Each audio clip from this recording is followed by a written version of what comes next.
உறவுகள் இணைந்து கேட்டுக்கொண்டிருக்கும் நியூ சவுண்ட் ரேடியோ 92 FM வழியாக இனி தொடர இருக்கும் சிறப்பு நிகழ்ச்சி தகவல் சாலை பன்னெடுங்காலம் ஃபர்ஸ்ட் ஆடியோ காற்றலைகளில் தொடர்ந்து வருகின்ற இந்த நிகழ்ச்சி பண்பலை வரிசையில் இந்த புதிய நேரத்தில் திங்கள் தோறும் இன்று சற்று தாமதமாகிவிட்டோம் 10 மணிக்கு ஆரம்பமாகிற நிலை காண்போம். இன்று ஒருங்கிசைவு கருத்தால் இருந்தபடியினால் அவை வரவேற்போடு உற்சாக வணக்கம் யோகரட்னம் அண்ணா. வணக்கம். உற்சாகமான வணக்கம். வளமை போன்ற உற்சாகமான வணக்கம். இது புதியொரு வடிவம், புதியொரு கோணத்தில் நாங்கள் இதை செய்வது சந்தோஷமா இருக்கிறது. ஆனால் நீங்கள் கூறியது போல எங்கள் பணி 17-18 வருடம் என்று நினைக்கின்றேன் தாண்டி சென்று கொண்டு இருக்கின்றோம். இன்று கூட ஒருவர் என்னை கேட்டார், உங்களுக்கு எப்படி எல்லாம் செய்ய முடியும்? நான் சொன்னேன், அது எப்படியோ முடியுது என்று கூறினேன். அதில் உள்ள திருப்தி எங்களுக்குள் தான் அந்த திருப்தி தெரியும், அதை மற்றவர்கள் உணர முடியாது. குறைந்தபட்சம் எங்களால் இது செய்ய முடியும் என்ற ஒரு நம்பிக்கையில் இந்த நிகழ்ச்சியை தொடர்ந்து செய்வது, அது 2 பேருக்கும் ஒரு பரஸ்பர ஒரு உணர்வு சம்பந்தமான ஒரு விடயம். ஆக இது பொதுவாக பொதுமக்களுக்கு நல்ல விடயமாக அமையும் என்பதனால் மகிழ்ச்சியாக இந்த நிகழ்ச்சியை கலந்து கொள்கிறோம். ஆம், நிச்சயமாக புதிதாக இணைந்து கேட்கும் உறவுகள், ஏற்கனவே நான் இந்த 9 மணி முன்னறிவிப்பிலே சொல்லியிருந்தோம், அதை மீண்டும் சுருக்கமாக ஞாபகப்படுத்தலாம். செய்திகள் கேட்கிறோம், தலைப்புச் செய்திகள் வருகின்றன, ஆங்காங்கே தெரிப்புச் செய்திகளும் வருகின்றன. ஆனால் ஒரு அலசல் அல்ல, இது அலசல் என்று சொல்வது தவறு. ஒரு சிறப்பான உள்நுழைந்த பார்வை, அதனோடு சம்பந்தப்பட்ட பின் இணைப்புகளை இணைத்து தருகின்ற ஒரு லாவகம். நான் அறிய ஐரோப்பாவில் திரு யோகரட்னம் அவர்களுக்கு உரித்தான ஒரு பாணி. அதை கேட்கின்ற பலருக்கு விடயதாரங்கள் தெளிவாக புரிய வரும். அது மட்டுமல்ல, நிறைவிலே ஓரிருவர் இணைந்து கொண்டு ஒரு சுருக்கமான தகவலை கேட்க சொல்வதற்கு வாய்ப்பு குறைவு, கேட்பதற்கு எந்த செய்தி விளங்கவில்லை, இப்படி கேள்விப்பட்டோம், உண்மையா அப்படி என்று இருப்பதற்கு ஒரு 10 நிமிடங்கள் நிறைவிலே கிடைக்கும். இன்று எப்படி என்று பார்ப்போம். ஆகவே இது ஒரு சிறப்பு.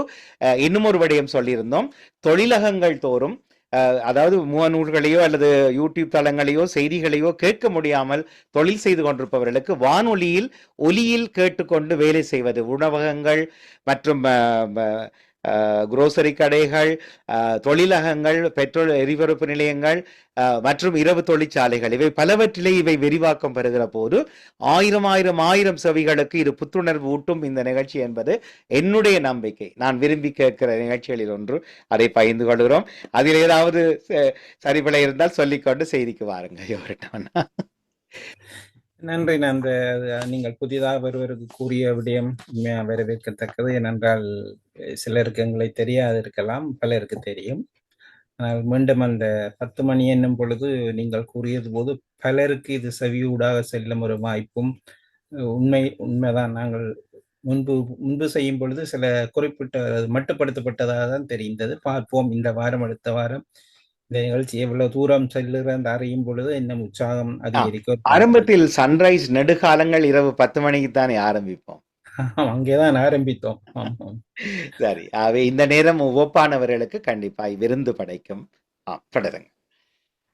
வணக்கம். இது ஒரு புதிய ஒரு தகவல் சாலை, புதிய நிகழ்வு, புதிய அலையினூடாக வருகின்றோம். வளமை போன்று இந்த நிகழ்ச்சியில் 2 பாகமாக பிரித்த நிகழ்ச்சி செய்வோம். முதல் பகுதியை பிரித்தானியாவோடு சம்பந்தப்பட்ட செய்திகள், இங்கே நடக்கிற விடயங்கள் என்னவென்று இங்கே உள்ளூர் உள்ளவர்களுக்கும் வெளியில் உள்ளவர்களுக்கும் அறிய ஒரு சந்தர்ப்பமாக இருக்கும்.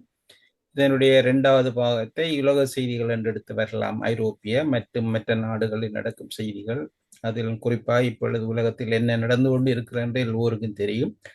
ஆகவே அவை பற்றிய செய்திகளையும் சேர்த்து பார்த்து செல்லலாம். அது நானும் நீங்கள் உரையாடும் பொழுது சில உண்மைகள் வெளியே வந்து கொண்டிருக்கும், சில தகவல்களும் புதிதாக வந்து கொண்டிருக்கும். அந்த ரீதியில் நாங்கள் முதலாவது பிரித்தானியா செய்திகளுக்குள் இறங்குவோம். இப்பொழுது பிரித்தானியா ஒரு திரிசங்கு சுவர்க்கத்தில் இருக்கிறது. இந்த போர் சூழலில் பிரித்தானியா எங்கே நிற்கிறது என்று சொல்ல முடியாத ஒரு நிலை தவித்துக் கொண்டிருக்கிறது. காரணம், 2003ஆம் ஆண்டு ஈராக் போரின் போது டொனி பிளேயர், எமது நாட்டின் பிரதமராக இருந்த டொனி பிளேயர், அந்த சதாம் ஹுசனை வீழ்த்தும் அந்த போட்டியில் ஜோர்ஜ் புஷோடு இணைந்து நேரடியாக வெளிப்படையாக அவர் நடந்து அதனுடைய தாக்கம் எப்படி இருந்தது என்பதை நாங்கள் பின்பறிவோம். ஒரு புகழ்பெற்ற பிரதமர் புகழ் இழந்த பிரதமராக போன ஒரு கதை உண்டு. ஆனால் இப்போதுள்ள பிரதமருக்கு ஒரு சில சிக்கல்கள் இங்கேயும் இருக்கின்றன.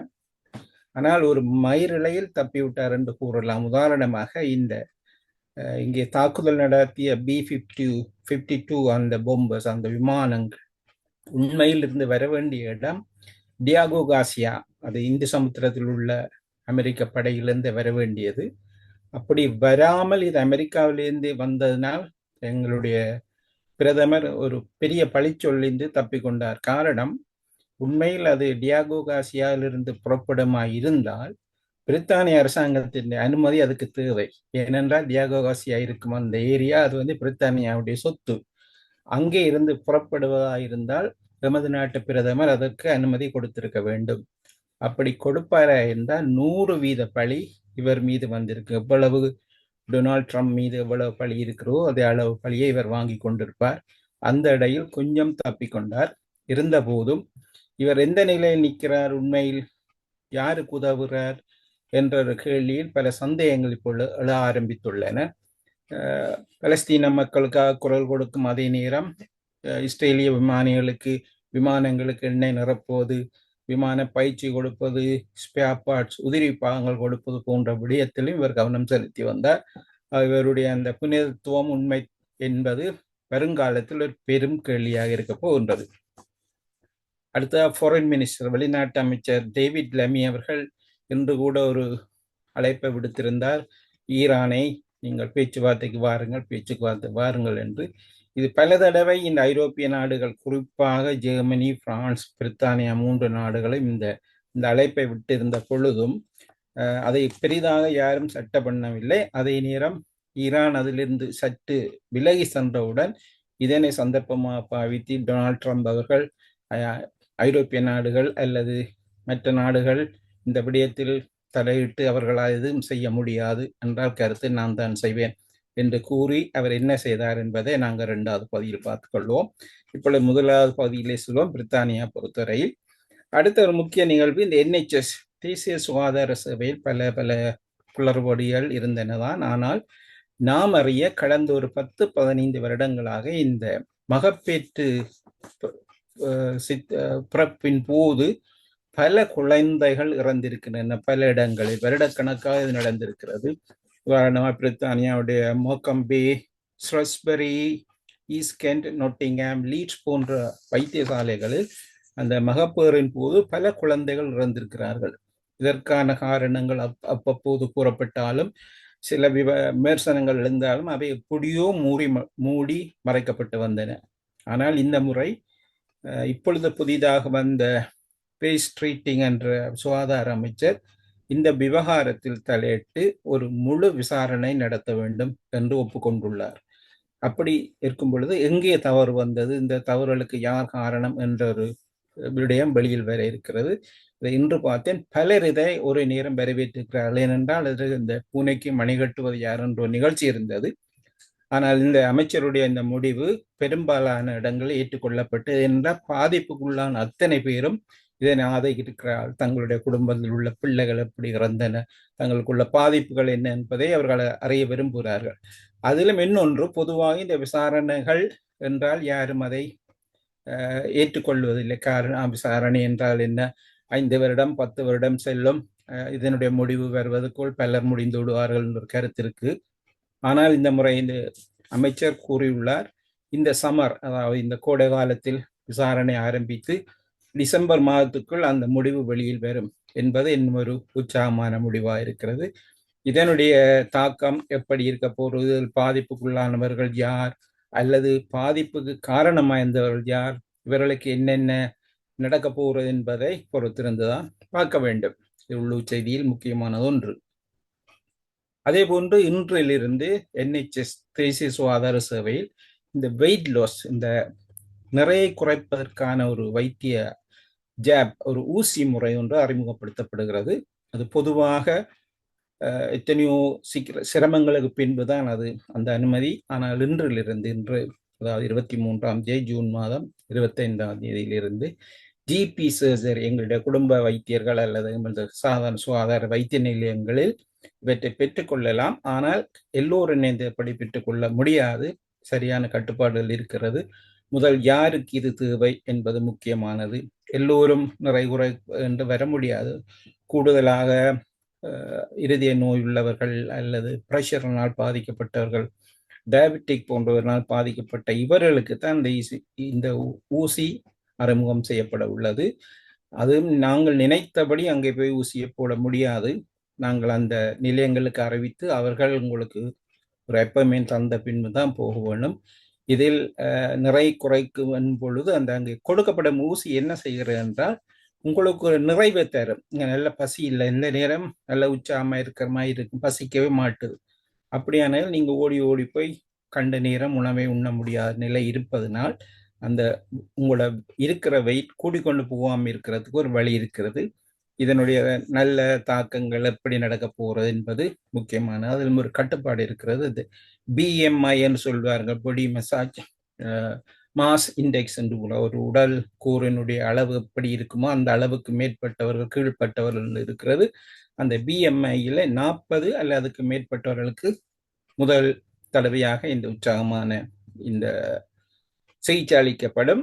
ஆனா அங்கே கூட ஒரு சிறிய வித்தியாசம் இருக்கிறது. 37.5 தாண்டினால் மைனாரிட்டி எத்னிக்ஸ், அதாவது இந்த நாட்டினுடைய சிறுபான்மையினமாயிருப்பவர்களுக்கு இந்த புள்ளி 37.5 இருக்கும் பொழுதே அவர்களுக்கு அது ஊசி போட வேண்டியிருக்கிறது. இந்த காரணம் என்னவென்றால் வெளிநாட்டவர்களுடைய உணவு பழக்கங்கள் வேறு வேறு முறைகளினால் அவர்கள் கூடுதலாக பாதிக்கப்படுவதனால் அவர்களுக்கு அந்த குறைந்த நிறையில் கூட இந்த ஊசியை பெறும் ஒரு வாய்ப்பு இருக்கிறது. மூன்றாவது முக்கியமான விடயமாக இந்த போஸ்ட் ஆஃபீஸ் ஸ்கேண்டல் என்றால் எல்லோருக்கும் தெரியும். இந்த சில வருடங்களுக்கு முன்பு 2010 15 அல்லது 2010, அதாவது 10-12 வருடங்களாக இந்த போஸ்ட் ஆஃபீஸில் வேலை செய்யும் பொழுது அவர்கள் அறிமுகப்படுத்திய ஒரு ஆப் ஒன்று, அது ஹொரைசன் ஆப் ஒன்று செய்த தவறு காரணமாக போஸ்ட் ஆஃபீஸ் போஸ்ட் மாஸ்டர் அவர்கள் கணக்கு பார்க்கும் பொழுது அங்கே எப்படியோ துண்டு விழும் தொகை ஒன்று வந்து கொண்டே இருந்தது. அதனால் அவர்களே திருடுகிறார்கள் இந்த பணம் என்று அவர்கள் மீது குற்றம் சாட்டப்பட்டு பல வழக்குகள் நடந்து பலர் சிறைக்கு அனுப்பப்பட்டார்கள். அது குறிப்பாக ஒரு இந்திய பெண்மணி அவருடைய கதை தொடர்ந்து இணையதளங்கள் வந்து கொண்டது. இன்று கூட அவருடைய பெயர் அடிபட்டது, அவருடைய படம் வந்தது. அவருக்கு ஒரு முக்கியமான நஷ்டஈடு இன்னும் வழங்கப்படாவிட்டாலும் ஓரளவுக்கு வழங்கப்பட்டுள்ளது. இருந்த போதும் இந்த வழக்கு எடுத்து நடத்திய அந்த சட்டத்தரணி நிறுவனம் இப்பொழுது அவரிடம் தன்னுடைய சேவைக்காக 60,000 பவுன்களை கோரியுள்ளது. கோரிய போது அவர் கேட்கிறார், என்ன வேலை செய்தது, என்னென்ன செய்தது என்று நீங்கள் அந்த விளக்கத்தை சொல்லுங்கள், நான் தருவதில்லை பிரச்சனை, என்ன செய்தீங்க என்ற பொழுது அந்த நிறுவனம் அவருக்கு பதில் அளிக்கவில்லை. மாறாக அவர் 20,000 பவுன்கள் கொடுத்த பிறகு இன்னும் சிறிது 40,000 கிட்ட கொடுக்க வேண்டும், அதனை நீங்கள் கொடுக்காவிட்டால் உங்கள் மீது வழக்கு தொடரப்படும் என்று அந்த நிறுவனம் அறிவித்துள்ளது. இன்று அந்த நிறுவனம் பற்றிய செய்தி நாட்டு பூராக பரவியுள்ளது. அவர்களுக்கும் அது ஒரு அவமானமாக கருதப்படுது. அவர் சொல்கிறார், பல தடவை நாங்கள் உங்களுக்கு செய்த இந்த உதவிக்கு நீங்கள் எங்களுக்கு அவமானம்தான் படுத்தி இருக்கிறீர்கள் என்று. ஆனால் அந்த பெண்மணி சொல்கிறார், நீங்கள் செய்த உதவியை நாங்கள் மறக்கவில்லை, ஆனால் நீங்கள் செய்தது என்னென்ன செய்தது, எவ்வளவு சார்ஜ் பண்றீங்கள் என்று கூறுங்கள் என்று கேட்கும் பொழுது அவர்கள் அதை கூறாவிட்டதில் அவர்கள் அங்கே பிழையான அணுகுமுறையை கண்டிருக்கிறார்கள் என்பது தெரிய வருகிறது ஓரளவுக்கு. அடுத்த முக்கியமான செய்தியாக நேற்று இன்று பாராளுமன்றத்தில் மிக முக்கியமாக பேசப்பட்ட ஒரு விடயம் பலஸ்டைன் ஆக்ஷன் குரூப், அதாவது பலஸ்தீன இந்த பிரச்சனையின் போது அந்த பலஸ்தீன நாட்டுக்காக குரல் கொடுக்கிற பல அமைப்புகள், 1-2 அல்ல பல அமைப்புகள், ஆனால் அதில் ஒரு ஆக்ஷன் குரூப் ஒன்று இருக்கிறது. அவர்கள் இந்த பலஸ்தீன போருக்கு எதிராக பலவிதமான தந்திரங்களை உபாயங்களை பாவித்து மக்கள் கவனத்தை கவர்ந்து கொண்டு வந்தார்கள். ஆனால் இந்த முறை ஒரு முக்கியமான விடயம் நடந்திருக்கிறது. இங்கே உள்ள ஆக்ஸ்போர்ட்டில் உள்ள ஒரு முக்கியமான விமான தளத்தில் சாதாரணமாக ஒரு போர் விமானங்கள் நிறுத்தப்படும் இடத்தில் பிரிட்ஜ் நோட்டன் என்று கேம்பிரிட்ஜுக்குள் இருக்கிற பிரிட்ஜ் நோட்டன், அந்த விமான தளத்துக்குள் 2 பேர் சைக்கிளில் சென்று மிக வேகமாக ஓடி சென்று அந்த விமானத்தினுடைய உடற்பகுதி மற்ற அவருடைய விசிறிகள் அந்த என்ஜினுடைய பகுதிகளுக்கெல்லாம் சிவப்பு மையை பெயிண்ட் பண்ணிட்டு வந்துட்டார்கள். இது எப்படி நடக்கிறது என்றால், பொதுவாக அப்படி ஒரு விமான படை தளத்துக்குள் யாரும் அந்த அளவு இலகுவாக போக முடியாது. ஆனால் போனவர் தான் போய் எப்படி செய்தேன் என்பதை வீடியோ பண்ணி கொண்டு எடுத்திருக்கிறார். அந்த வீடியோ இப்போ வெளியில் வந்துள்ளது. இது பிரித்தானிய அரசாங்கத்துக்கு மிகப்பெரிய அவமானமாக இருக்கிறது. இந்த பெரிய ஒரு விமானப்படை தளத்துக்குள் சாதாரணமாக ஒரு சைக்கிள் சென்று ஒரு இதை செய்ய முடியும் என்றால், நாளைக்கு இது போன்ற வேறு பல தாக்குதல் நடவதற்கும் இது ஒரு வழியாக இருக்கும் என்பதனால் இப்பொழுது அந்த இயக்கத்தை தடை செய்ய அரசாங்கம் முடிவு செய்துள்ளது. உள்நாட்டு அமைச்சர் ஈவெட் கூப்பர் அவர்கள் இன்று பாராளுமன்றத்தில் அறிவித்துள்ளார், இந்த இந்த நிறுவனம், அதாவது பாலஸ்டைன் ஆக்ஷன் குரூப் இன்றிலிருந்து தடை செய்யப்படுகிறது என்று. ஆனால் இங்கே பல எதிர்ப்புகள் ஆரம்பித்துள்ளன. எந்த அளவுக்கு இவர்கள் அதை தாக்குப்பிடிப்பார் என்று தெரியவில்லை. பொதுவாக உதாரணமாக பிரதமர் கூட ஒரு இடத்தில் கூறுகின்றார், ஆங்கிலத்தில் வெண்டலிசம் என்போம், ஒரு இடத்தை போய் அநியாயமாக அழிப்பது அல்லது சேதப்படுத்துவது என்ற ஒரு வசனத்தை கூறுவார். பிரதமர் கூட கூறுகின்ற நிகழ்ச்சி ஒரு வெண்டலிசம் தான் என்று. ஆனால் உள்நாட்டு அமைச்சர் ஒரு படி மேலே போய் இது ஒரு பயங்கரவாத செயல், ஆகவே இதில் ஈடுபட்டவர்கள் குற்றவாளிகள், குற்றச் செயலில் ஈடுபடுகிறார்கள் என்றும், இவர்களுக்கு ஆதரவாக இருந்து குரல் கொடுத்து இவர்களுக்கு ஆதரவாக நடப்பவர்கள் யாராவது கண்டுபிடிக்கப்பட்டால் அவர்களுக்கும் சிறை தண்டனை 14 வருடம் வரை கொடுக்கப்படலாம் என்று அந்த அறிவிப்பானது மிகப்பெரிய எதிர்ப்புகளை பெற்றுக்கொண்டு வருகிறது. இன்று வானொலியில் உரையாடலின் போது பலர் இதை ஆதரிப்பவர்களும் இருந்தார்கள், எதிர்க்கிறவரும் இருந்தார்கள். ஏனென்றால் அந்த விமானத்தினுடைய அந்த பகுதிகளை மீண்டும் சரியான நிலையை கொண்டு வருவதற்கு 10 மில்லியன் பவுன்களுக்கிட்ட செலவாகிறது என்று கூட ஒருவர் கூறியிருந்தார். இப்படியான நிலைகள் இருக்கிறது. ஆகவே இது உள்ளூர் செய்திகள் மிக முக்கியமானது. இந்த பாலஸ்டைன் குரூப்பினுடைய தடுப்பு, அதை தடை செய்வது மிக முக்கியமாக இருக்கிறது. மற்றது, இப்பொழுது அதிகமாக வெக்கையாயிருப்பதனால் பலர் இந்த வார இறுதியில் வீடுகளை விட்டு கார்களை கொண்டு கடற்கரையை நோக்கி சென்றார்கள். போன்மவுத் என்ற கடற்கரைக்கு சென்ற பொழுது பலர் அங்கே வாகனங்கள் நிறுத்த முடியாத நிலை, பட மோசமான நிலையில் வாகனங்களை நிறுத்திவிட்டு சென்றது காணக்கூடிய இருந்தது. ரவுண்ட் அபவுட் தெரியும் எல்லோருக்கும். ரவுண்ட் அபவுட்டுக்குள்ளே அந்த கரையிலேயே காரை ஏற்றி விட்டு சென்றார்கள், அல்லது டபுள் ஜெல் ஒன்று கூடுற லைன் கூட அதை நிப்பாட்டி விட்டு சென்றார்கள். அப்படி செய்யக்கூடாது. அது உண்மையின்படி பலருக்கு பாதிப்பு ஏற்படுத்தும். ஆனால் ஏறக்குறைய இது செய்தவர்களுக்கு 1300 பேருக்கு அபராத டிக்கெட்டுகள் அங்கே வைக்கப்பட்டது கவனிக்கத்தக்கது. சரியா பிழையா என்பதற்கு அப்பால் அப்படி செய்யக்கூடாது என்பது மிக முக்கியமான ஒரு விடயம். அடுத்ததாக, இந்த ஈராக் விவகாரத்தில் 3 நாடுகள், UK, பிரான்ஸ், ஜெர்மனி, இந்த 3 நாடுகளும் சேர்ந்து பல வழியில் முயற்சி செய்தன இந்த இப்படியான விபரீதங்கள் அங்கே நடைபெறாமல் தடுக்கலாம் என்று. ஆனால் அவர்களுடைய குரல் அங்கே நசுக்கப்பட்டு அமெரிக்காவினுடைய குரல் ஓங்கி அவர்கள் செல்லா காசாக ஆக்கப்பட்ட நிலை காணப்படுகின்றது. அதே நேரம் இந்த எங்களுடைய ரிஃபார்ம் UK என்ற கட்சி, அதனுடைய முக்கியமான தலைவராக இருக்கும் நைஜல் ஃபராஜ் அவர்கள் அண்மையில் மிக முக்கியமான ஒரு அறிவித்திருந்தார். ஏற்கனவே அவர் ஒரு அரசாங்கம் அமைத்த மாதிரியும் அரசாங்கத்தில் தாங்கள் வந்தால் என்ன செய்ய போகிறோம் என்றும் ஒரு முக்கியமான ஒரு அறிவித்திருந்தார்.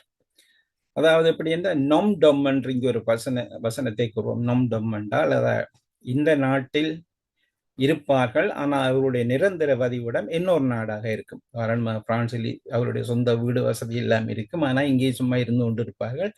அதனிட கருத்து என்னென்றால், இங்கே உள்ள வரிகளை எதையும் ஒரு கட்ட தேவையில்லை என்ற பகுதிக்குள் சிலர் வருகிறார்கள். இது பல வருடமாக சர்ச்சைக்குரிய விடயமாக இருக்கிறது. ஏனென்றால் இந்த அரசாங்கம் பதவிக்கு வந்த பொழுது கூட இந்த நொம்டொம் இந்த மாதிரி உள்ளவர்களிடமிருந்து மில்லியன் கணக்கான பணங்களை நாங்கள் பெற்றுக்கொள்வோம், அதனால் இங்கே உள்ள மற்ற குறைகளை நீக்குவோம் என்று கூறித்தான் பதவிக்கு வந்தார்கள். ஆனால் அவர்களால் பெரிதாக ஒன்று செய்ய முடியாவிட்டாலும் இப்பொழுது அந்த பெரிய பெரிய வர்த்தக நிறுவனங்களிடமிருந்து கூடுதலான வரியை அறவிட ஆரம்பித்ததன் காரணமாக பலர் இந்த நாட்டில் இருந்து இந்த சிறிதாக வெளியேறி கொண்டு வருவதையும் காணக்கூடிய இருக்கிறது. நைஜல் ஃபராஜ் என்பவர் எப்பொழுதும் ஒரு கான்ட்ரோவர்சி கருத்தை தான் கூறுவார். இப்பொழுது அவர் ஒரு சஜஷன், ஒரு முடிவை கொண்டு வருவார். எப்படி என்றால், இந்த இப்படியானவர்கள் நொம்டம் வசதி விட உரிமை உள்ளவர்கள், அதாவது இங்கே வாழ்ந்து கொண்டு வெளிநாட்டில் வாழும் உரிமையை வைத்திருப்பவர்கள் 2,50,000 பவுண்ட்களை தாங்களாகவே செலுத்திவிட்டால் அவர்கள் மற்ற வரிகள் ஒன்றும் செலுத்த தேவையில்லை. இப்படி செய்தால் ஓரளவுக்கு இந்த பிரச்சனையில் தப்பிக்கொள்ளலாம். பலர் நாட்டை விட்டு வெளியே போக தேவையில்லை என்று. இது ஒரு கருத்து சரியா பிள்ளையா என்பது கருத்தல்ல. ஆனால் உண்மையில் அவர் கூறிய அந்த விடயத்தின்படி அவருடைய கருத்தின்படி ஏறக்குறைய 1.5 பில்லியனிலிருந்து 2.5 பில்லியன் பவுண்ட்கள் வரை இதனால் சேர்க்க முடியும் என்றும், இதில் வரும் வருமானத்தை எடுத்து இந்த குறைந்த ஊதியமுடைய சில குடும்பங்கள் உள்ளவர்களுக்கு உதவி செய்யலாம். அதாவது ஒருவருடைய சம்பளத்தை 600 பவுண்டிலிருந்து 1000 பவுண்ட்களாக உயர்த்துவதற்கு இந்த பணத்தை பாவிக்கலாம் என்று ஒரு திட்டத்தை கூறியிருந்தார். இது நடைமுறையில் எந்த அளவு சாத்தியம் என்று தெரியாவிட்டாலும் பல முக்கியமான நிதி நிர்வாக அமைப்புகள் இதற்கு கண்டனம் தெரிவித்துள்ளன. உதாரணமாக இப்படி செய்தால் 5 வருடத்தில் திரைசேரிக்கு வர வேண்டிய 34 பில்லியன் பவுண்ட்கள் இழக்கப்படும். ஆகவே இந்த முறை ஒரு சரியானது அல்ல என்று கூறியிருந்தார்கள். அதே நேரம் இந்த கட்சியோடு சேர்ந்து இன்னொரு விடயத்தையும் பார்ப்போனும். மிக ஆச்சரியம் என்னவென்றால் இந்த கட்சியுடைய சேர்மனாக இருந்தவர் ஒரு ஆசிய இனத்தை சேர்ந்தவர். அவருடைய பேர் ஜியா ஜூசுப் என்பது. அப்போ அவர் வெளிநாட்டவர்கள் எதிரான கருத்து, நைஜல் ஃபராஜுக்கு ஆதரவான கருத்தை கூறும் பொழுதே பலர் தங்களுடைய மூக்கின் மேல் விரலை வைத்து பார்த்தார்கள், என்ன இவர் இந்த அளவுக்கு கதைக்கிறார் என்று. ஆனால் இவருடைய அந்த பதவி, சேர்மன் பதவி திடீரென்று தூக்கி எறியப்பட்டது. இவருடைய போக்குவரத்து நடைமுறை அங்கே கட்சிக்குள் சில சிக்கலை உருவாக்கி இருந்தது. அதை வெளியில் காட்டிக்கொள்ளவில்லை. இன்றளவில் நைஜல் ஃபராஜ் அவர்களை பற்றி கூறும் பொழுது அவர் ஒரு பேங்கர், பெரிய வர்த்தக வங்கிகளில் வேலை செய்தவர். அந்த தன்மையை கொண்டு வந்து இங்கே காட்ட முயற்சித்தார். ஆனால் கட்சிக்குள் அப்படி ஒரு முறை சரி வராது, இவரோடு யாரும் வேலை செய்ய முடியாது என்று ஒரு நிலை வந்த பொழுது இவரை இந்த பதவியிலிருந்து தூக்கி எறிந்தார்கள். தான் அந்த பதவியை விட்டு விலகுவாது அறிவித்தார். இது இவ்வளவு ஒரு சாதாரண செய்தி.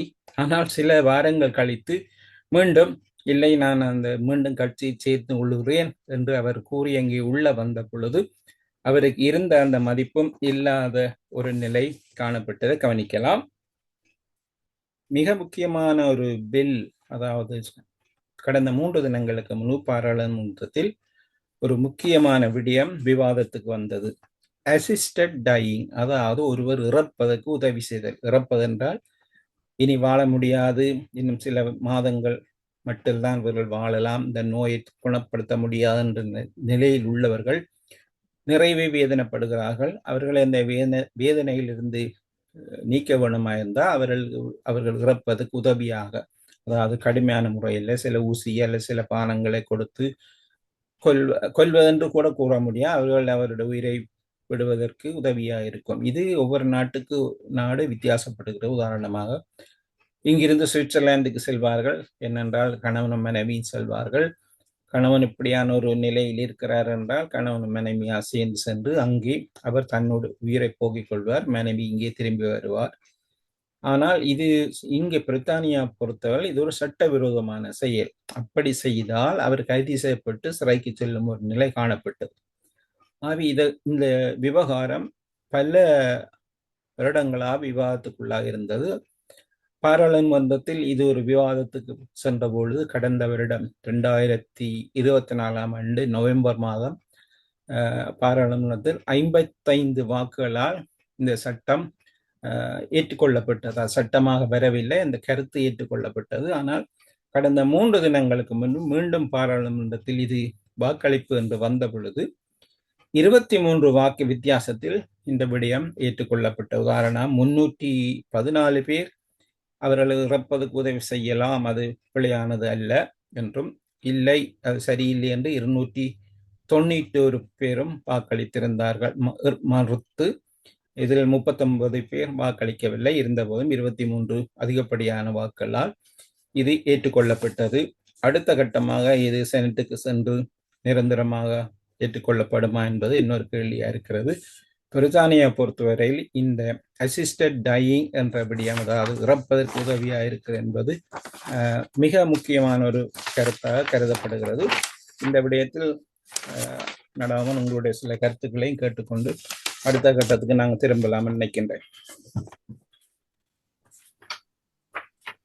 நிச்சயமாக எல்லா தகவல்களுமே முக்கியமானதாக இருந்தது. இதில் இந்த மூன்றாம் உலக போர் என்ற கேள்விக்குறி பற்றி ஒரு தனி அரங்கு செய்யலாம். ஏனென்றால் ஒவ்வொரு நாளும் மாறி வருகிற செய்திகள் அவை. இன்று நான் அதுக்குள் குழப்படி செய்யவில்லை. இந்த அசிஸ்டட் டையிங்க்கும் யூட்டனேசியாவுக்கும் என்ன வித்தியாசம்? இது எனக்கு இப்போ 2-3 மாதமே கேள்விப்பட்ட நாள்ல இருந்து தலைக்குள்ள ஓடிக்கொண்டிருக்கிற பிரச்சனை. கருணை கொலைக்கும் யூத்தனேசியா என்பது மருத்துவ ரீதியாக ஒரு மருந்தை கொடுத்து அவர்களை அப்படியே இறக்க பண்ணுவது என்பது. இப்பொழுது அசிஸ்டட் டையிங் என்று நோக்கம் ஒன்றாகத்தான் இருக்கிறது. அதில் அந்த நடைமுறைகள் சொற்பதங்கள் வித்தியாசமா இருந்தாலும் நோக்கம் ஒன்றாகத்தான் இருக்கிறது. இப்போ அவர்கள் யூத்தனேசியா என்றால் அந்த நோயை உணராமல், அந்த வலியை உணராமல் அவர் அப்படியே தன் உயிரை கொடுப்பது என்பது அதான் அந்த யூத்தனேசியா என்ற நேர்கருத்து. இப்பொழுது அசிஸ்டட் டையிங் என்றால் அவரால் செய்ய முடியாத அவரோடு சேர்ந்தவர்கள் அவருக்காக உதவி செய்து அந்த அந்த நோயில் அந்த துன்பத்திலிருந்து அவர்களை விடுவிப்பதற்கு உதவியாயிருப்பது. இது முன்பு ஒரு கிரிமினல், அதாவது குற்ற செயலாக கருதப்பட்டது.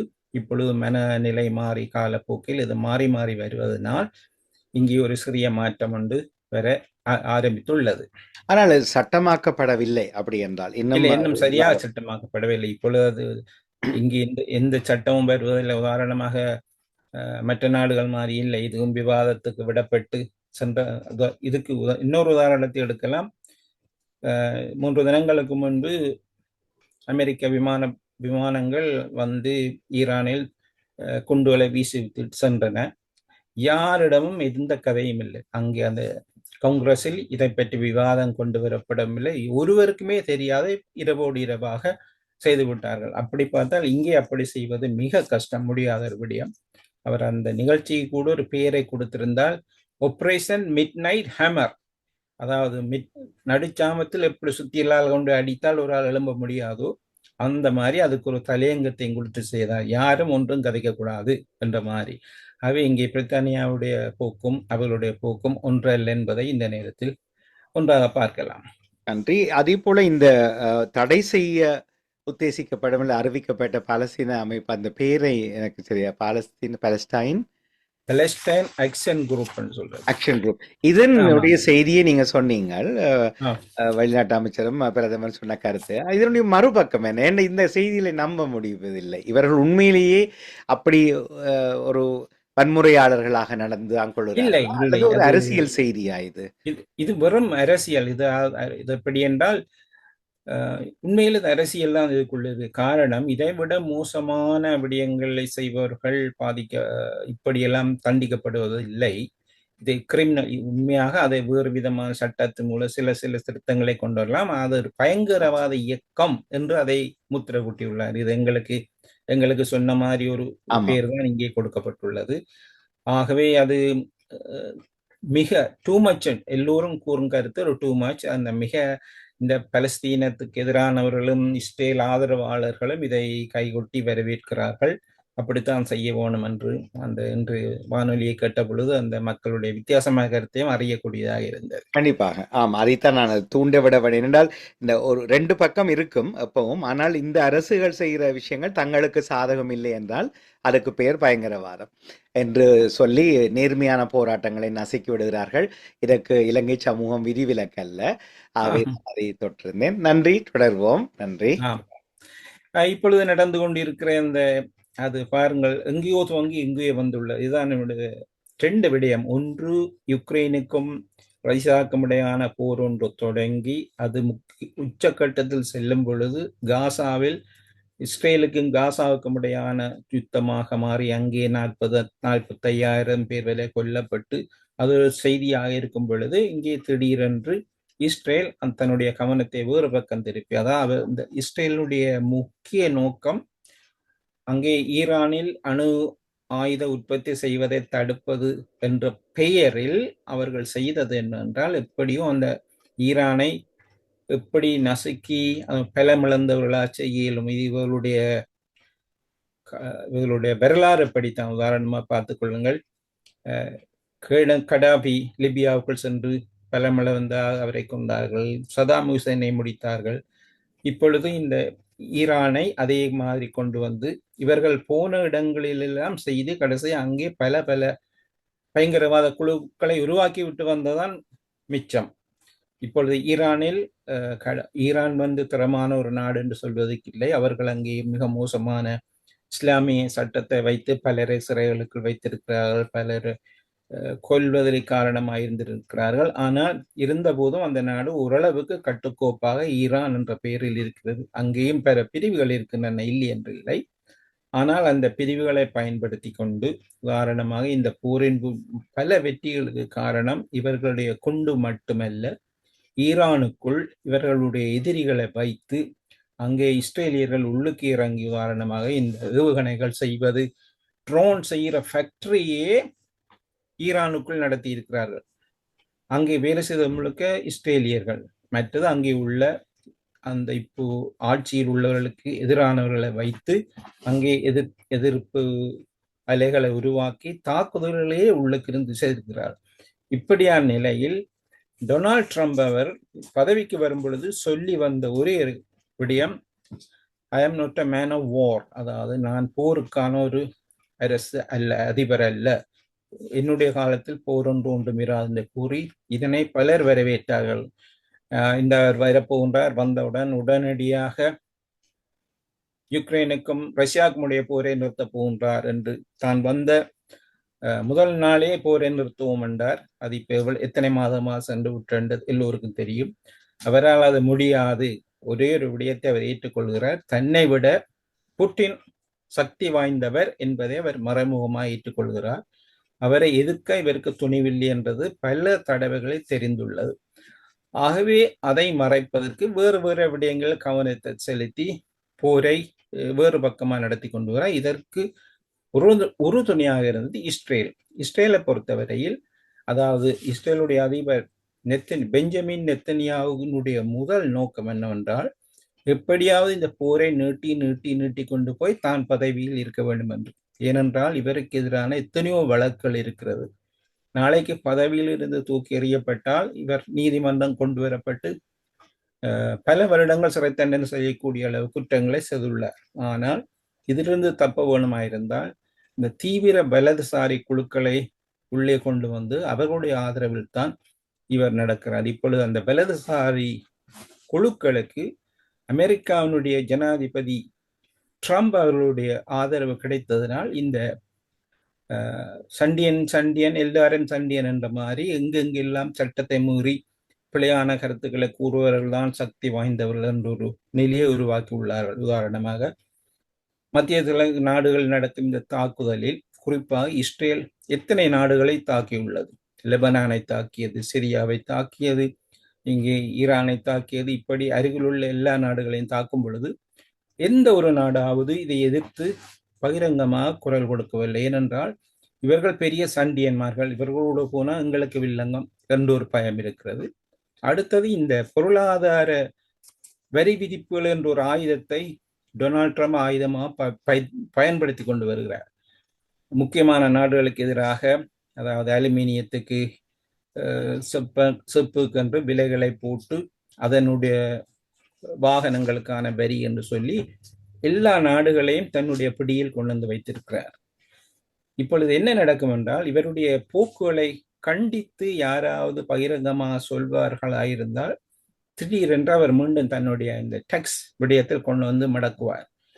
பிரித்தானியா பொறுத்தவரையிலே எப்படியோ மற்ற நாடுகளை விட ஒரு சின்ன சலுகை ஒன்று செய்துள்ளார்கள். பிரித்தானியாவுக்கு 10% வரி தான் விதிக்கப்பட்டுள்ளது. ஆகவே இவர் நம்முடைய அதிபர், அதாவது நம்முடைய நாட்டு பிரதமர் கூட பல இடங்களில் வாய் மூடிக்கொண்டிருக்கிறார். ஏனென்றால் இவரை கடுமையாக எதிர்க்க போனால் திடீரென்று அவர் வரி விதிப்பு மூலம் தன்னை தாக்கினால் தன்னுடைய திட்டங்கள் சரிவராது, மக்களால் தான் தூக்கி ஏற்படுகிற என்ற அச்சத்தில் இவர் கூட பேசாமல் இருப்பது நாங்கள் காணக்கூடிய இருந்தது. ஆகவே இஸ்ரேலுக்கு தேவை அவர் பதவியில் இருக்க வேணும், பக்கத்தில் உள்ள நாடு அழிக்கப்பட வேணும். அதற்கு உதவியாக வலுவாக இழுத்து ட்ரம்பை கொண்டு வந்து இதுக்கு சரியினார். ஆகவே ட்ரம்ப் இல்லை, தான் சமாதான பேச்சுவார்த்தை நடத்துவோம் என்று கூறி போரே நடக்காது என்று கூறி இன்னும் ஒரு 2 கிழமை கொடுக்கிறோம், 2 கிழமைக்குள் ஒரு முடிவுக்கு வருவோம் என்று கூறி 3 நாள் இல்லை, திடீரென்று விமானங்களை கொண்டு வந்து குண்டை வீசி தள்ளி இருக்கிறார்.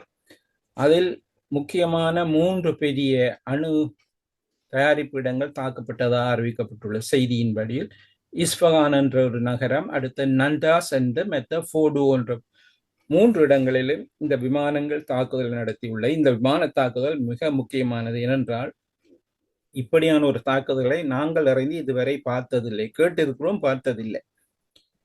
ஏறக்குறை 125 பிளேன் விமானங்கள் இதுக்கு பயன்படுத்தப்பட்டுள்ளன.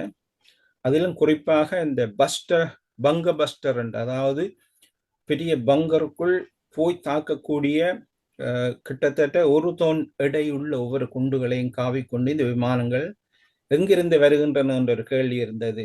2 வாரங்களுக்கு முன்பு இந்த விமானங்கள் டியாகோ காசியா என்ற ஆசிய தளத்திலிருந்து வருவதாக அறிவிக்கப்பட்டது. ஆனால் எந்தவித அறிவித்தலும் இல்லாமல் மிக ரகசியம், இந்த விடயம் மிக ரகசியமாக வைத்திருக்கப்பட்டது. அமெரிக்காவுடைய மன்சூரி மாநிலத்தில் இருந்து ஏறக்குறைய 37 மணித்தியாலங்கள் தொடர்ந்து அந்த விமானங்கள் பறந்திருக்கின்றன. அது பறந்த திசைகள் கூட நீங்கள் அந்த படங்களை பார்த்தால் நேரடியாக விமானம் வந்தால் கண்டுபிடிப்பார்கள் என்று அதுகள் திசைகளை மாறி மாறி அங்கேயும் இங்கும் சென்று 37 மணித்தியாலம் பறந்திருக்கிறது. அந்த 37 மணித்தியாலம் பறக்கும் பொழுது அவர்களுக்கான எரிபொருள் நிரப்பும் வேலையும் நடந்து கொண்டே இருந்தது.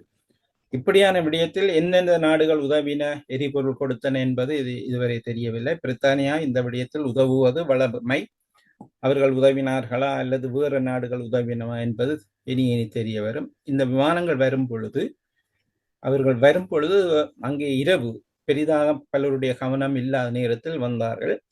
அதே நேரம் அந்த விமானங்கள் வருவதை விட கடலில் உள்ள நீர்மூழ்கி கப்பலில் இருந்து முக்கியமான ஏவுகணைகளை வீசி அங்கே தாக்குதலை நடத்தியுள்ளார்கள். ஆகவே அந்த எல்லோருடைய கவனமும் அந்த நீர்மூழ்கி கப்பல் இருந்து வரும் அந்த ஏவுகணைகள் தான் தாக்குகின்றன என்று நினைக்கும் பொழுது இந்த விமானங்கள், இந்த B-52 ரக விமானங்கள் அங்கே 3 இடத்தில் தாக்குதல் நடத்தியுள்ளன. அடுத்த கேள்வி, உண்மையான தாக்குதல் போது இவர்கள் கூறினது போல் எல்லாம் அழிக்கப்பட்டனவா என்ற ஒரு கேள்வி இருக்கிறது. காரணமாக ஈரானினால் இனிமேலும் இப்படியான குண்டுகளை தயாரிக்க முடியாது, அவருடைய கதை முடிந்து விட்டது என்று தம்பட்டம் அடித்து கொண்டிருந்தார் புஷ். ஆனால் பெரிய ஒரு கேள்வி வருகிறது, உண்மையில் இவர்கள் தாக்குதல் பல இடங்கள் நடந்திருக்கின்றன. ஆனால் அவர்கள் அவ்வளவு முட்டாள்கள் அல்ல. முக்கியமான அந்த பாதுகாப்புக்குரிய யுரேனியம் என்ற அந்த பொருளை அந்த இடத்துல அப்புறப்படுத்தி விட்டார்கள். சேட்டலைட் இமேஜில் தெரிகிறது, துணியோ லொரியில் அதை வெளியில் எடுத்துன்னு போயிருக்கிறார். ஆகவே இவர்கள் போய் வருடங்களை தாக்கிவிட்டு முற்றாக அழித்து விட்டோம் என்று கூறும் பொழுது யாரும் இன்னும் முடிவு சொல்லவில்லை. இவர்கள் இந்த சர்வதேச அணு விற்பனைகள் அங்கே சென்று சொல்லும் வரை தெரியாது. அடுத்தது ஏறக்குறைய 60 அல்லது 80 மீட்டர் ஆழத்தில் தான் இந்த தாக்குதல் நடைபெற்றது. அவர்கள் பல அடுக்களா சீமெண்டுகளினால் பாதுகாப்பு செய்திருக்கிறார்கள்.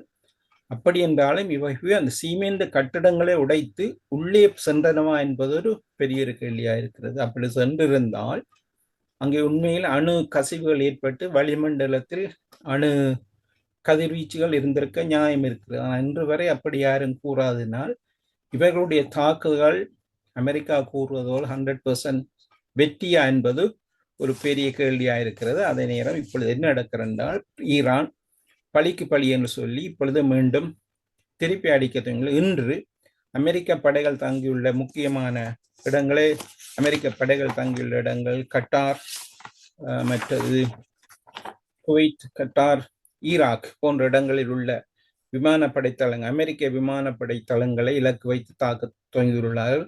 அது குறிப்பாக கட்டாரில் உள்ள பெரிய அமெரிக்க விமானப்படை தளத்தை தாக்கி இருக்கிறார்கள். ஆனால் தாக்க முன்பு ஒரு அறிவித்தலையும் செய்திருக்கிறது ஈரான். நாங்கள் இப்படியான ஒரு தாக்குதலை நடத்த போகிறோம் என்று அறிவித்துவிட்டு தான் தாக்கியுள்ளார்கள். அது போர் முறையா இல்லையா தெரியவில்லை. ஆனால் இப்பொழுது ட்ரம்ப் ஈரானுக்கு நன்றி கூறியிருக்கிறார். நீங்கள் தாக்குவதற்கு முன் எங்களுக்கு முன்கூட்டி அறிவித்ததே நல்ல. இந்த கருத்து என்னென்றால், எல்லோரும் பாதுகாப்பான இடத்தில் இருந்தோம், எங்களுடைய விமானங்களை உங்களால் ஒன்றும் செய்ய முடியவில்லை, எங்களில் ஒருவரை உங்களால் கொல்ல முடியவில்லை என்ற ஒரு நக்கல் பாசையில் நன்றி கூறியிருக்கிறார். அதே நேரம் இந்த செய்தி வேறு விதமாகவும் பார்க்கப்படுகிறது. எப்படி என்றால், இவ்வளவுக்கு பிறகு இன்று ஈரான் பல இடங்களில் இஸ்ரேலிலும் சரி மற்ற இடங்களில் தாக்குதல் நடத்தும் பொழுது நாங்கள் இவ்வளவு செய்ய இவர்கள் செய்கிறார்களே, இனி இவர்களோடு போய் மோதினால் ஒன்றில் நாங்கள் இவர்களை இல்லாமல் அழிக்க வேண்டும், அல்லது நாங்கள் அப்படி ஒரு சமரசத்துக்கு போகலாமா என்ற ஒரு செய்தியாக இது கருதப்படுது. அரசியல் ஆய்வாளர்கள் எப்படி கருதுகிறார்கள்? எப்படி என்றால், ஓகே, நான் அடித்து விட்டேன், நீ உனக்கு தெரிஞ்சதை செய்து விட்டாய், இனி இப்படியே இருந்துகள், நாங்கள் இனி பேச்சுவார்த்தைக்கு வருவோம் என்று இவர் செய்தியை சொல்கிறாரா? அல்லது இஸ்ரேலுக்கும் இதே ஒரு பாடமாக இருக்கட்டும், ஓகே, நீ உன்னுடைய ஆசைக்கெல்லாம் அடித்து விட்டாய், அவர்களும் அடித்து விட்டார்கள், இனியாவது பேச்சுவார்த்தைக்கு வாருங்கள் என்று கூறுகிறாரா? அல்லது இன்று நடந்த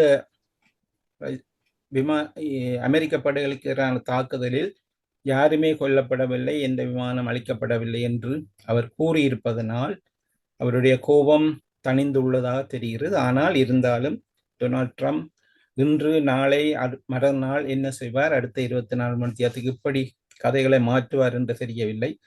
அவை இன்று இரவு நாங்கள் கதைத்துக் கொண்டிருக்கும் பொழுதோ அல்ல நாளை அதிகாலை கடையிலையோ வேறு விதமான தாக்குதல்கள் பல இடங்கள் நடக்கலாம் என்று எதிர்பார்க்கலாம். என்ற அந்த நிகழ்ச்சியோடு நாங்கள் சிறிது மற்றவர்களுக்கும் இடத்தை விட்டு அவருடைய கருத்தையும் கேட்டுக்கொண்டு நிகழ்ச்சியை முடிவு கொண்டு வரோம். நடாமோ. ஆம், இது தகவல் சாலை தொகுப்போடு திரு யோகரட்னம் அவர்கள். நியூ சவுண்ட் ரேடியோ 92 FM தமிழோடு இணைந்திருக்கிறோம். புதிய நேர மாற்றத்தோடு இரவு 9 மணிலிருந்து 11 மணி வரை தினமும் ஒலிபரப்பாகிறது. சாதாரண வானொலிகளில் 92 FM, டேப் ரேடியோ வழியாக கிரேட்டர் லண்டனுக்கு நியூ சவுண்ட் ரேடியோ மற்றும் உலகெங்கும் நியூ சவுண்ட் ரேடியோ.com இணையதளம் ஊடாக இணைந்து கொள்கிறோம். இப்போது நீங்கள் இன்று இதுவரை கேட்ட தகவல் சாலையினுடைய செய்திகள் அல்லது உங்களுக்கு இருக்கும் சந்தேகம் அல்லது மீள கேட்க இருந்தால் ஏதாவது விடயங்கள் இப்போது இணைந்து கொள்ளலாம். 0208 472 9292 என்னும் ஒரு 4 நிமிடங்கள் அளவில் தான் இருக்கிறது. ஆகவே சுருக்கமாகவும் விரைவாகவும் இணைத்தால் இறுதியிலே ஒரு பாடலோடு நாம் நிகழ்ச்சி நிறைவுக்கு கொண்டு வர வேண்டும். அடுத்து 11 மணி ஆங்கில செய்தி வடிவத்துக்கு இடம் கொடுக்க வேண்டும். இணைந்து கொள்ளுங்கள். மற்றும் ஜூம் இணைப்பு தேவைப்படுபவர்கள் முகநூலில் 92 FM தமிழ் அல்லது 07956 25 66 36 என்ற தொலைபேசி இலக்கத்துக்கு ஒரு டெக்ஸ்ட் குறுந்தகவல் தாருங்கள். இணைந்து கொள்ள யாராவது இணைந்திருந்தால் இந்த செய்தி விரிவாக்கம் அல்லது மேலும் செய்தி ஏதாவது ஒன்று தேவைப்பட்டால் விரிவான முறையில் உங்களுக்கு கிடைப்பதற்கான வாய்ப்பு இருக்கிறது. ஒரு 3 குறிப்பு சொன்னால் என்ன அவசரம் இன்றைய இந்த குண்டு தாக்குதல், இதற்கு எதை வைத்து செல்லுகிறார்கள்? எனக்கு உன்னை பிடிக்கவில்லை ஒரு காரணம், அல்லது பொருளாதாரம், அல்லது வேறு நிபந்தனைகளுக்கு இணக்கம் வராமல் பின்னணியில் செய்த இணக்கங்கள் பிழைத்து போனதால் புரியவில்லை. எனக்கு அதனுடைய சாராம்சம் புரியவில்லை. பின்னுக்கு அரசியல் தான். உதாரணமாக ஈரான் 80% பெட்ரோலை ஈரான் சைனாக்கு கொடுக்கிறது. ஆகவே அங்கே சைனா பெற்றுக்கொள்கிறது வர்த்தக ரீதியாக. அடுத்தது சைனா அல்லது ரஷ்யா மற்ற பக்கம் இருக்கும் பொழுது நாங்கள் பலசாலி என்று காட்ட வேண்டிய தேவை இருக்கிறது. ஆனால் இஸ்ரேலை பொறுத்தவரை இந்த போருக்கு முக்கிய காரணம் இஸ்ரேல் என்றால் அவர் ஒரு சர்வைவல், அவர் தான் பிழைக்கணும் என்றால் இந்த போரை நடத்தணும். உங்களுக்கு தெரியும், அங்கே ஒவ்வொரு வாரமும் இஸ்ரேலில் பொதுமக்கள் இவருக்கு எதிராக ஆர்ப்பாட்டம் செய்து இந்த போரை நிறுத்தி அந்த பயண கைதிகளை கொண்டு வரும்படி கேட்கும் பொழுது அவர் அதை கேட்கவில்லை, தொடர்ந்து போரை நடத்தி கொண்டிருக்கிறார். அதோடு அவரோடு கூட வேலை செய்யும் மற்ற வலதுசாரி அமைச்சர்களும் நீயோ நானோ இருக்க. உதாரணமாக டொனால்ட் ட்ரம்பை சுற்றி ஒரு 4-3 அமைச்சர்கள் எந்த நேரம் தலையாட்டி பொம்மைகளாக இருப்பதை நீங்க கவனிக்கலாம். இவர் எதை சொன்னாலும் தலையாட்டுவார்கள், அப்படி ஒன்றை வைத்திருக்கார். அதே நேரம் முக்கியமான ஒரு செய்தி, இன்று இந்த ரஷ்யாவுடைய ஒரு உதவியை ஈரான் பகிரங்கமாக கேட்டுள்ளது. ரஷ்ய வெளிநாட்டு அமைச்சர் திடீரென்று மாஸ்கோ சென்று புட்டினோடு கதைத்து விட்டு வந்தார். என்ன கதைத்தார், ஏது கதைத்தார் என்று யாருக்கும் தெரியவில்லை. அவர் போறபடியா நிச்சயமா உதவி, பகிரங்க உதவி. அதே நேரம் கமேனி அவர்கள், அதாவது அவருடைய சமயத்தில் ஈரானிய தலைவர், ஒரு கடிதத்தையும் கொடுத்து விட்டுக்கிறார், பகிரங்கமாக உதவி கேட்டுள்ளார். ஆகவே ரஷ்யா என்ன செய்ய போகிறது என்பது ஒரு கேள்வி. ஆனால் ரஷ்யா அமெரிக்க அதிபருக்கு எதிராக ஏதாவது நடவடிக்கைகளில் ஈடுபடுமா என்பது இன்னொரு கேள்வி. இங்கே பல இடியப்பு சிக்கலான பல கேள்விகள் இருக்கிற ஒரு நாளில் பார்த்து சொல்ல முடியாது. எது வரும் வாரங்கள் இந்த விடயங்களையும் நாங்கள் கவனத்தில் வைத்துக்கொண்டு சில கருத்துக்களை எடுத்துக்கொண்டு உரையாடலாம் என்று நினைக்கின்றேன். செய்திகளையும் அவதானிக்க வேண்டும். ஆமா. மிக்க நன்றி. இது போன்ற பல கேள்விகள் வரும். உதாரணமாக ஒரு நிறைவின் வாசகம், அரசாங்கமாக வாக்கு கேட்கிறோம், பிரைவேட் கம்பெனிகள் மாதிரி நடந்து கொள்கிறோம் என்கிறது தான் எனக்கு புரிகிறது. தங்களுடைய இஷ்டத்துக்கான வாக்கு போட்டவர்கள் அடுத்த எலெக்ஷன் வரைக்கும் என்று பார்த்து கொண்டிருக்க வேண்டிய செய்திகளோடாக இது ஒரு பெரிய மாயை, பெரிய ஏமாற்று மக்களுக்கு என்று நினைக்கிறேன். என்னுடைய கோபத்தை வெளிப்படுத்தி நன்றி யோகரட்னம் அண்ணா, மிகுந்த நன்றி. இந்த பணி, இந்த நேரமாற்றம் சற்று ஓப்பானதாக கருதினாலும் உங்களுக்கு பல இடைஞ்சல்கள் இருக்கிறது. அதையெல்லாம் மீறி உறவுகளுக்காக இணைந்திருக்கிறீர்கள். அதுக்காக காற்றலை உறவுகள் சார்பாக எங்களுடைய நன்றி. தொடர்ந்து அடுத்த புதன் நிச்சயமாக இணைந்து கொள்வோம்.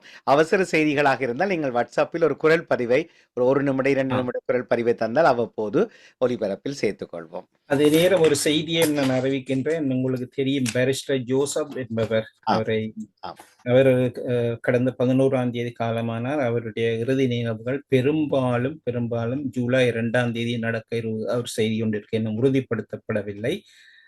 அவரை உங்களுக்கு தெரியும், எனக்கும் தெரியும். அதிலும் குறிப்பாக நாங்கள் 2 பேரும் மறக்க முடியாத ஒன்று, அவர் செய்த ஒரு சின்ன ஒரு திரைப்படம் ஒன்றில் நானும் மனைவியும் நடிக்கும் பொழுது உங்களுடைய மகள் எங்களுடைய மகளாக நடித்த அந்த ஞாபகம் வருகிறது. நானும் மறந்து விட்டேன், நீங்க ஞாபகப்படுத்தினது நன்றி. 3 ஆண்டுகளுக்கு முன்னம் அவருடைய இளைய மகன் மோகனோடு தொடர்பு கொண்டு அவரோடு பேச வேண்டும் என்று சொன்ன போது அவர் சொன்னார், ஒரு தரையும் அவர் ஞாபகத்தில் வைத்திருக்கவில்லை அண்ணா, பயனில்லை, வேண்டாம் என்று சொல்லியிருந்தார். அதுக்கு பிறகு கவலையாக இருந்தது.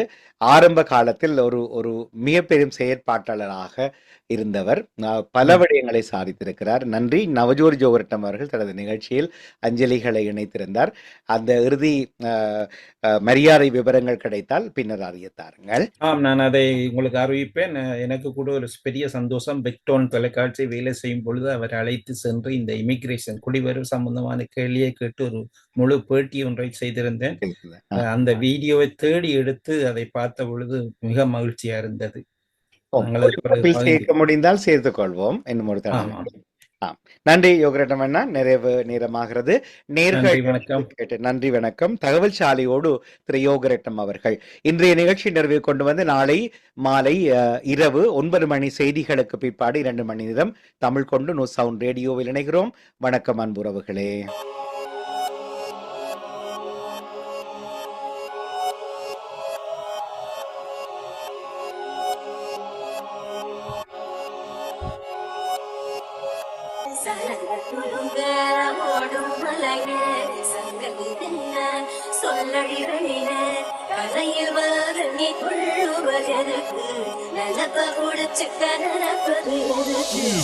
கனதுல மொத்தம் உன்ன கிளப்ல ட்ரெஸ்ல பார்த்து நிம்மக்கோ நெருங்கின பக்கம் ஹைப்பில் எனக்குள்ள தமிழ்பட கிளைமேக்ஸ் கட்டும் சட்டப்படி குட்டோம் கண்டிப்பா திரும்பின பின்னலக வளையுது வட்டம் அந்த பீட் ட்ராப் அந்த டாட் ட்ராப் அதிர்றது டான்ஸ் ஃப்ளோர் துடிக்குது ஹாபி சத்தம் செனிமின சிரிப்புகள் அஜ்ஜோம் முள்ளால ஹாட்டில் தச்சோம் மை போட்ட கண்ணை நான் பார்த்தாலே வெட்டும் நல்ல என் மேல லைஃபா பட்டும்